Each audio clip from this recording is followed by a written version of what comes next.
Welcome to a very special live Drowning in Words. This is Boo Walker coming at you from my tiny little office in our writer's cottage off the coast of Maine, a little place called Peaks Island, about 20-minute ferry ride from Portland. This is my invitation to you. Anytime you want to come see me, you just drop me a note, say you're getting on the ferry, and I'd love to come meet you and buy you a drink. You are finding me in my absolute happy place. Today, I know that it's Monday only because I have a special meeting later, but other than that, I'm really kind of living in this world of, uh, every day is kind of Saturday, maybe. It feels like retirement right now, and you can maybe just pick up my vibe. I'm feeling really relaxed. We work hard through the winter of Maine to get to these moments where it's just absolutely perfect outside every day. I was just sharing with my friend Hunter, who's the best sleeper on planet Earth. He averages like a 100 on his sleep score with his Apple Watch every night, and I'm always so jealous because I just have this. Um, I've baked in this habit of writing so deeply that I wake up after about 6 hours of sleep and I just feel this need to go to my computer and just fall into flow and start writing. However, as I mentioned last time, I've turned in 2 books, a secret book that I've mentioned a little bit, but my main book, Salvation Isle, is with my dev editor right now. She says she's enjoying it, and I really have nothing to do. And at first, I was thinking, well, I'm just going to start a new project. And then this voice in my head just said, you need to just back off and live a little bit. So that's what I'm doing. Today, I woke up and got a 100, slept 8 hours, one of the only times in 20 years I've slept 8 hours. And I grabbed my guitar and I played music with my son, something I can't wait to share with you soon.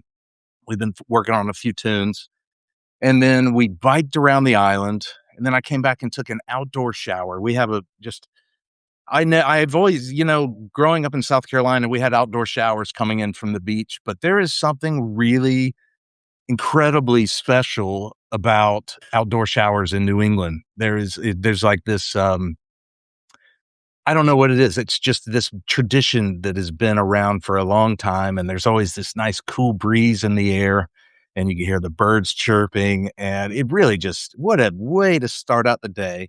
And I thought, well, I better just go. I wrote an essay yesterday for Writer Unbox, but for the most part, I'm trying not to write too much. And I thought, well, I don't want to not be in touch, especially because I have a new book coming out on the 18th of August. So I thought, well, I did leave them hanging last time with one of my readings. I kind of gave you a little bit of a picture of Bianca in the beginning of the book. She's a psychotherapist in Austin and she's having a quarter life crisis. And I give you a little dip, but I didn't read through to my favorite part, kind of the climax of that scene.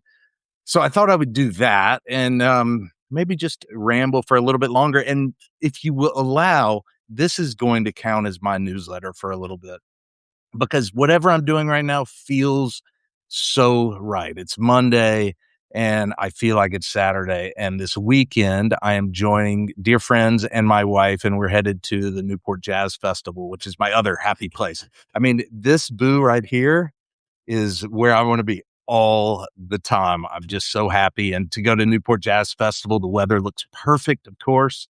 And and then I come back, and on the 12th of August, a few days before my book releases, I get my dev edits back for Salvation Isle. And then I guess it's time to go back to work. But in the meantime, I'm just making excuses to say, please, those of you who were just holding your breath, waiting for newsletters and some more boo words, um, allow me a little bit of rest because these phalanges are best meant for the banjo and the guitar right now. And I don't know. I need to do some reading and just some walking and all that kind of stuff. There's this there's this wonderful sense of peace on the island, and it coincides with my publication schedule. Every year, I have a book due around the middle of July, and it's this at first, I have to deal with this momentum that I've been just building up every day, writing and working my, butt off, and all of a sudden, it's like, wake up and you have nothing to do, and there's this sense of, motion that I have to calm, like, I've you'll see in my essay that I just wrote when I share it, I started chopping down half the forest that was encroaching on our deck. I started cleaning cabinets. Like I have all this nervous energy and I don't know what to do with it. And over the course of the last 10 days, I've just tried to really force myself to slow down and to just be, and to be still and to be quiet. And it's working. It's working. And now I'm starting to realize that as the Salvation Isle edits are are coming back to me, that I do have another book that I need to write for Lake Union. I'm under contract for 2 books, and the way it's worked lately, they've been so lovely that typically I just give them 1 story idea and we do a 2 or 3 book deal, and we kind of are in agreement that the second and potentially third book will kind of stay in the same wheelhouse and fit, and be me, fit this kind of upmarket, genre. But other than that, there's no even seed of a story right now, which is great. So, um, today is what are we, the 27th of July. In less than a year, I have a book due, and I don't know the first thing about it. I had a couple of ideas.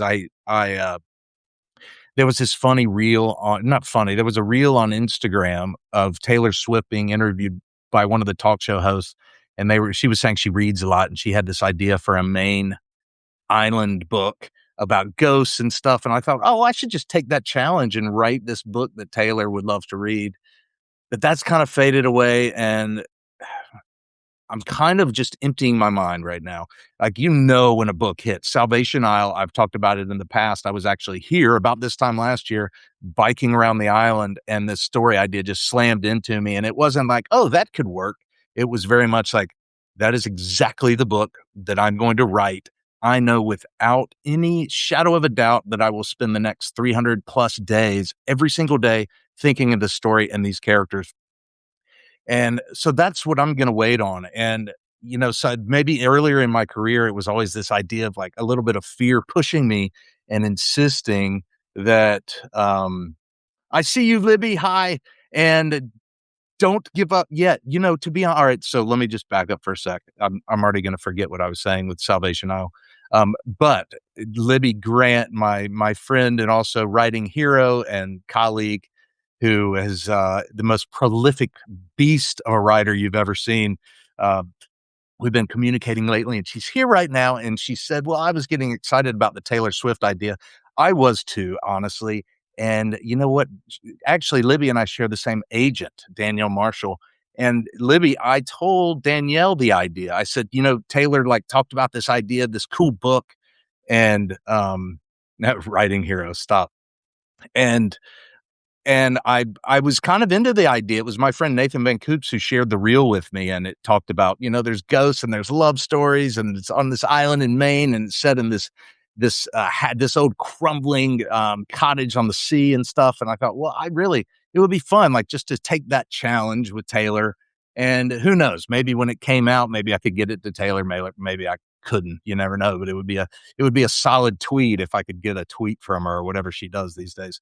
However, I brought it to Danielle Marshall, our shared agent, and she wasn't that thrilled about it. She was like, Danielle's gonna get mad at me, but, if she watches this, maybe she's not, but she's kind of said, "Well, maybe Taylor's not gonna be as popular when this comes out 2 years from now."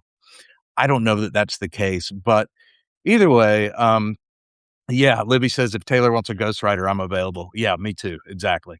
So we'll see. Maybe it's like one of those story bugs that'll come back and bite me again, but when Danielle said, "I think we need to keep searching for another story," I thought, "Okay, well, that's fine." So the other story idea I had, which was really gaining momentum and now it's slowed, is like some kind of, I hate to even say it, but like a Frida McFadden momentum story about a group of families living in a cul-de-sac where a new family moves into the hood and all is well at first, and then things just go wild.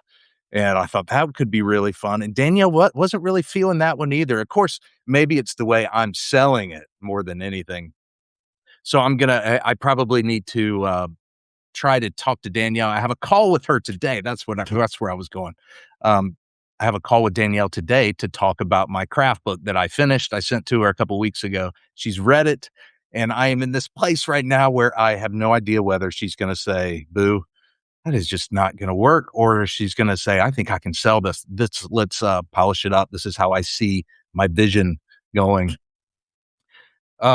So we'll see where Danielle is. Maybe I'll bring those stories up. Libby says Danielle is vibing on 1970s settings right now. All right. Well, that seems apropos because I just read that on somebody's Substack, I forgot who it was, that World War II stories are dying. And I remember when I pitched The Singing Trees, which is set in the 60s and 70s, my former agent and a couple others in my publishing world were saying nobody wants to read Vietnam. And I said, well, that's my time period. Like, I mean, I was born in 79, but what's interesting to me was that Vietnam era so much, the 60s and the 70s. Are you kidding me? So I'm glad to see that it's getting its due. Um, so maybe I need to set something in the 70s. The other little piece, and then I'll stop talking about me waiting for new story ideas. I kind of have a huge announcement that I haven't told anyone but my parents and a couple of friends. But my wife and I just closed on a construction deal. We're building a house in Charlottesville, Virginia, and moving down there. We're keeping this place here in Maine, in Peaks Island, but we also have a house in Cape Elizabeth on the other side of Portland. We'll be selling that and moving to Virginia, and it's kind of part of the process of my nomadic um, sensibilities screaming at me. Like I have always felt like I need to move to keep chasing stories. Now I'm getting older, moving is getting a bit more daunting. So my hope is that Charlottesville is a place where we can throw anchor and stay for quite a while. We've got some land. We're going to plant some vines, and there's good fertile literary ground there. Libby is, I think, Libby, are you on in the San Juan Islands? I think you and a farmer indeed. We used to farm in Washington State as well, so we're excited to kind of bring that back. And the reason I say this is I'm going to be traveling a lot to Charlottesville, and I thought that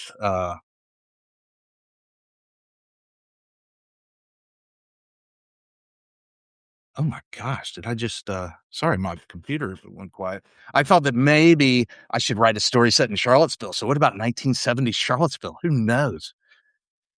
Nevertheless, I'm not gonna push anything. That is the main point. I'm just kind of opening up the receptors I'm sending out. I've got my antennas raised and I'm just waiting for something to bite. Oh, yeah, okay. Libby says World War II is dying finally. We'll see. Kristen Hanna begs to differ. Yeah, she does. She certainly succeeded with her Vietnam story, and The Nightingale's coming out in a movie, which I'm really excited about. So maybe World War II is not dead either. I have a really good World War II story that the people who are alive won't let me tell, but I keep bugging them, and we'll see. So I'm hoping World War II is not dead forever. There was such like a it was such a romantic time period in a lot of ways. Of course, it was a horrible time. I forgot how many people died, but there was this sense of like national pride and fighting for something you believe in that maybe we quite haven't had in the last few wars. So I'm in this just beautiful suspended place of knowing that all it takes is faith right now. Like I just need to recharge and to be present and to just find my smiles and be with my family and my friends and go on boat rides and visit these islands and that kind of thing. And a story will come when my batteries recharge, because right now it's still about halfway. Like I'm not even reading that much, and I don't even want to send a newsletter because I just, you can't unless your name is Libby Grant, then you just can't keep going for forever. So I want to end with my son is at sailing camp, and I've got to go get him in a little bit, but I want to end by reading from my book. And this was one of my favorite scenes. My I mentioned a little bit last time, Bianca is one of the 4 characters who have points of view in my novel, The English Bookstore in Bologna, which comes out August 18th. She is one of the 4 characters, maybe one of the ones who holds it together. If you read my Red Mountain series, you remember Joan, and she had a very spiritual, um, take on life, and it was her take on life that kind of ran a spine through the whole story, and she affected each of the characters, and that became really the vibe of the story. So, with English Bookstore in Bologna, Bianca, who is a psychotherapist just like my wife, so I was able to do some easy research by just interviewing my wife. She's a psychotherapist and a real go-getter in Austin who's becoming an influencer, and she has this blog with hundreds of thousands of followers and stuff, and she decides that she's gonna write a book because she wants to be, you know, mentioned in the same breath as Dr. Nicole LePera and all these highly, influential web people these days. She writes the book, and it has as we start my book, it comes out to crickets, and it's a disaster, and she's reading these negative reviews, and it's just crushing her. So, we find her in the moment where she's having a breakdown, and yet she has a client who's come to see her, Lacey. And so let's see how Bianca starts to unwind. We in the last part I read, and she was trying to listen to Lacey talking about her problems with her husband who, um, they got in a fight at the Four Seasons in Austin and stuff, and then I stopped right before it got really interesting. So let's go. This is The English Bookstore in Bologna, my friends, coming out August 18th. I can't tell you enough how important it is for pre-orders. It shows my publisher that you value my writing. It gives my publisher the confidence to put more time and effort into marketing this book. So please, please pre-order. And once you read it, leave a review and please share this with your friends. I just saw Ann Patchett say this somewhere and I couldn't agree more. You can do all the marketing you want, but in the end, you got to write a great book that people talk about. And that's how you can sustain a career is creating books that people look to their friends and say, "Hey, have you read this? You should." Or my friend Jack, who lives on the island, one of my true mentors, he buys my books and gives them to people on the island all the time, and he mails them to friends. That is how an author builds a career, and which means I can't do it without you. So please, if you like what you're hearing, um, please consider how you can share a little bit. Now let's go into Bianca, and forgive me, there might be some F bombs. I can't remember. This is just the world we live in, you know? There might be yeah, you never know what's coming. If only Bianca could recast the spell she'd been under, jump back into the bottle, keep sleeping through this life, but she now couldn't unsee who she'd become. All because of the book. Now, you guys who have followed me know that I've had a blast reading negative reviews on my books. And I should say, I do not read them. I haven't in probably 6 or 7 books because they just really bother me or they inflate my ego unnecessarily. So I just have my wife go through and find the funny ones. And then I create these Instagram reels with them for your viewing pleasure. But I very well know this, the pain that can be inflicted by negative reviews, because back in the old days, it would really cut me deep when I'd, you know, put everything I had into a book for a year and a half, and people would just sum up my entire effort with just one sentence that just cuts me to the core. Like, who is this waste of space of an author? Why is he doing what he's doing? He has no business writing books, that kind of thing. Man, it would keep me up at night. So I channeled a bit of that into Bianca here. If only Bianca could recast the spell she'd been under, jump back into the bottle, keep sleeping through this life, all because of the book. From the outside, it looked like she had it all, didn't it? A fancy apartment, a practice with an enviable waiting list, women around Austin raving about her. That Bianca Briggs, she imagined a client proclaiming to a friend after tennis over a lightly dressed Caesar salad and glass of Pinot Grigio at Austin Country Club. She's a woman whisperer. She must get on her list, or you must get on her list. Her online brand was growing too. Her Substack blog had reached almost 50,000 subscribers, and she'd even more followers on Instagram, where she offered weekly live sessions that expanded on many of the practices in her book. So her book is a self-help book, by the way. But no one knew the truth. They didn't know that Bianca was worn down to a nub. She was or had been on a trajectory. Yes, that was the word, trajectory. But whether it was the colossal failure of her book or listening to clients drone on about their problems that weren't actual problems, or the inevitable fact that no matter how much she did, it was never enough, this so called trajectory had lost its momentum. It might even be pointed in the wrong direction. Thinking of her book again, she winced. Though she hadn't seen numbers yet, she knew it hadn't gone gangbusters in these first 2 weeks. It was a freaking belly busting flop with reviews that could lead someone to jump out a window. I know I'm talking a lot today, Lacey admitted, clasping her hands together. Lacey's her client sitting across from her. They're in Bianca's office. I don't want the kids to go through a divorce and definitely don't want to split custody. I can't imagine waking up without them in the house. What do I do? Do I leave him? Bianca shook away her own troubles and leaned forward. You know I can't answer that. Why not? That's why I'm here. I need you to tell me if I'm crazy for staying with him. I need you to figure out what went wrong. After a long pause, Bianca locked eyes with Lacey, a bitter taste in her mouth. What went wrong? You're kidding me right now, aren't you? No, a shocked Lacey responded. You let life get the best of you, Bianca said, feeling fire rise in her core.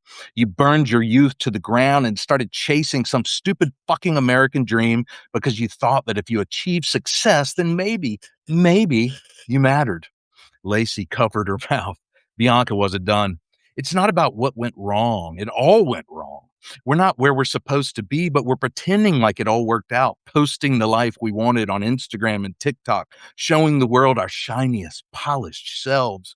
What went wrong, you ask? Birth, or even before that, when your parents poked each other because they thought they were in love, but it was actually lust. You ask if you're crazy for staying with them? Yes, you fucking are. Bianca took a deep breath, enough time to see Lacey looking like she feared for her life, gripping the pillow like it might save her. Kevin says, I think I know Bianca. Yes, you do. How much sympathy did this elicit from Bianca? Exactly zero point zero. Oh, come on, Bianca continued. Don't be a baby. These are not problems. They're inconveniences. You were at the Four Seasons. I'm sorry his tux got wet at the charity ball or that he frustrated you. I'm sorry that he's boring. Go out there in the dating world, download an app and see where that gets you. You think he's boring? They all are, Lacey.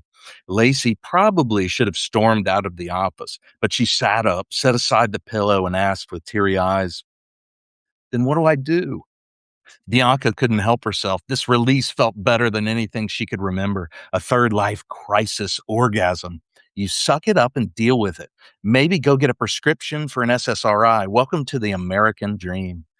Lacey wiped her eyes. Is this why people love you? I've never had a therapist like this, and I must admit I've bought your book but haven't read it yet. I guess you tell it like it is? Question mark. Is that a question? Bianca chuckled to herself. She wished she cared enough to reel in her rant, but she did exactly the opposite.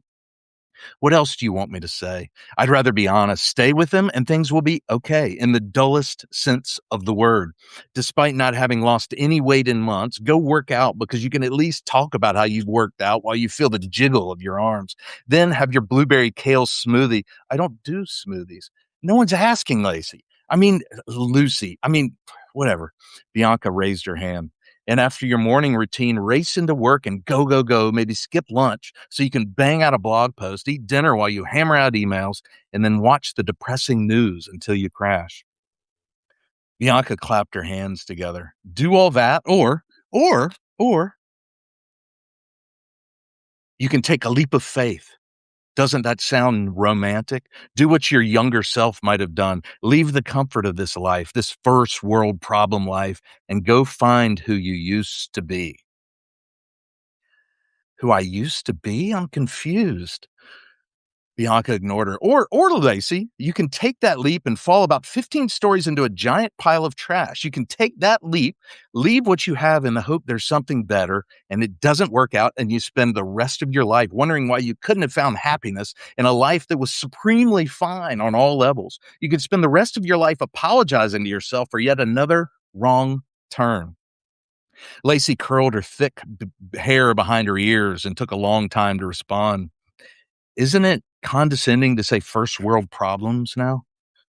I need a drink, Bianca said. Do you need a drink? It's like 11 in the morning, and really? We're going to drink together? Do you have drinks here? Bianca let the pitch of her voice rise. I wish. No, I'm saying let's go walk down the street and find a spritz. No, fuck it, a Negroni. Because the end of the world is here, and I'd rather not do it in this office where dreams go to die. This is just too much fun. Lacey looked around as if someone might save her. You know what? Maybe we're not the right fit. I probably should have read your book first. I don't know what this is, that I'm, of course, it's not what you want or need. Look at me right now. Bianca gestured towards herself. What about this makes you think I can help you? But everyone said, I've never experienced therapy like this before. Is this the leave a burn mark mindset?